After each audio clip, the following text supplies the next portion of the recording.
121 million that came to the state of Maryland under the American Reinvestment and Recovery Act. And this is the 1-year anniversary. And I mention that because what's being done here is important for the people of Rockville to have safe drinking water for a community that's still growing and needs to have the reliability of safe drinking water. And I think most people who live in Rockville sort of take it for granted that they can turn on their spigots and get water. Well, the mayor and council have to make sure, in fact, that's a reality. And the steps that are being taken here will guarantee that that water will be there not only today but tomorrow. This project invests in our community as the Recovery Act was intended to do. First and foremost, it's jobs. It's jobs. 31 jobs are involved in the investment here in this Rockville facility, 31.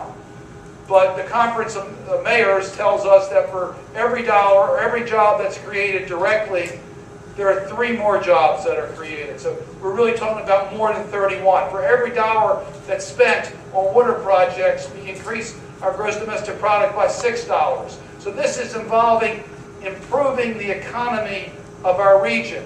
We know how important water projects are to Montgomery County and to the state of Maryland. We remember River Road when it was a river. We've got to invest in the infrastructure in our community. If we're going to be able to continue to grow, if we're going to deal with the environmental issues, we need to do a better job. Now, what is being done here? This is a 1958 facility. Its footprint goes back to 1958. And it's a very important facility, obviously, for the people of Rockville. But what is being done here is to make it efficient from the point of view of energy use. I'm told that it will save as much as $50,000 to $75,000 a year in energy bills when this is completed. Now that's a big savings.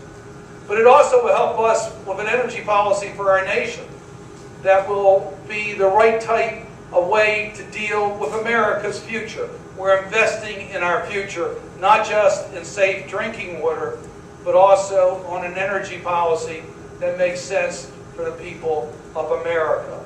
That's the type of investments. Now, I want to thank the Obama administration. I have the honor of chairing the Water and Wildlife Subcommittee on the Environment and Public Works Committee. It's our committee's responsibility to take a look at America's needs, not just on safe drinking water, but how we treat our waste. And quite frankly, we needed to do a much better job. When President Obama took office, he made a commitment to do something about it. In the American Recovery and Reinvestment Act, the dollars that are made available for water projects are 3 times greater than what the annual appropriation was. The annual budgets now are about twice to 3 times what they were before President Obama took office. Every dollar of these appropriations are being spent. The backlog is so great. And we saw the consequences with water main breaks, not just on River Road. We've had many in the state of Maryland and around our nation. We need to do a much better job. So we're investing in it. I introduced legislation, bipartisan legislation, that was approved by our committee that will authorize the state revolving funds at much higher levels, 3 times what their current authorized levels are, because we need to make these investments in America's future. So